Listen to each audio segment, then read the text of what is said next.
এঁচোড় চিংড়ি তো বাঙালির অন্যতম প্রিয় একটা রেসিপি, আর আজকে আমি সেই রেসিপিটাই তোমাদের সাথে শেয়ার করছি। জানি তোমরা সবাই এঁচোড় চিংড়ি বানাতে পারো, তবে আজকে না আমার মায়ের রেসিপিটা তোমাদের সাথে শেয়ার করছি।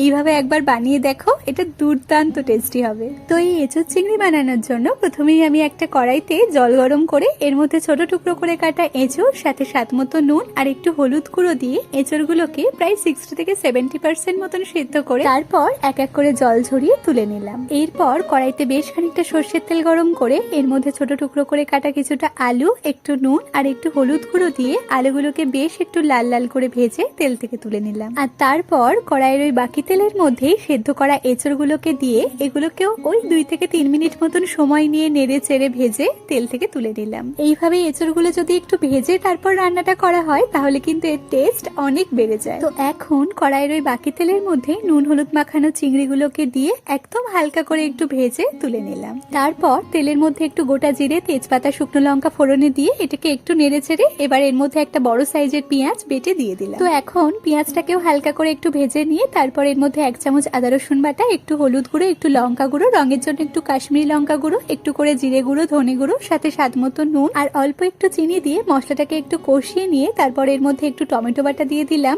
এবার আবারও মশলাটা খুব ভালো মতন কষিয়ে নেবো। তো এটা কষাতে কষাতে মশলা থেকে তেল ছেড়ে দিলেই তারপর এর মধ্যে ভেজে রাখা এঁচড়গুলো, আলু আর চিংড়িগুলো দিয়ে দিলাম। এখন সমস্তটা মশলার সাথে খুব ভালো মতন মিশিয়ে নিয়ে ওই মোটামুটি 2 থেকে 3 মিনিট মতন সময় নিয়ে এটাকে খুব ভালো করে কষাতে থাকবো। আর কষানো হয়ে গেলে এরপর গ্রেভিটা বানানোর জন্য এর মধ্যে পরিমাণ মতন গরম জল আর সাথে কয়েকটা চেরা কাঁচা লঙ্কা দিয়ে ভালো করে সবটা একবার মিশিয়ে নিলাম। তো এবার কড়াই চাপা দিয়ে এটাকে কিছুক্ষণ ফুটিয়ে নেবো যাতে এঁচড় আর আলুগুলো ভালো মতন সেদ্ধ হয়ে যায়। তো এটা হতে থাকুক, ততক্ষণ চলো একটা ভাজা মশলা বানিয়ে নেওয়া যাক। তো তার জন্য একটা ছোট প্যানে 1 চামচ করে গোটা জিরে, গোটা ধনে, একটু দারচিনি, অল্প কয়েকটা এলাচ লবঙ্গ, একটু জয়িত্রী, কয়েকটা শুকনো লঙ্কা, তেজপাতা দিয়ে এবার মিডিয়াম ফ্লেমে এগুলোকে একটু নেড়ে চেড়ে হালকা করে একটু ড্রাই রোস্ট করে নিয়ে তারপর একটা মিক্সিং জারে দিয়ে এটা গুঁড়ো করে নিলাম। তো ব্যাস, তাহলেই আমাদের ভাজা মশলা একদম রেডি। আর এতক্ষণে দেখো এদিকেও আলুগুলো আর এঁচড়টা ভালো মতন সেদ্ধ হয়ে গেছে আর গ্রেভিটাও বেশ একটু ঘন মতন হয়ে এসেছে। তো এবার কড়াইয়ের ঢাকা খুলে এর মধ্যে 2 চামচ পরিমাণ ভাজা মশলাটা,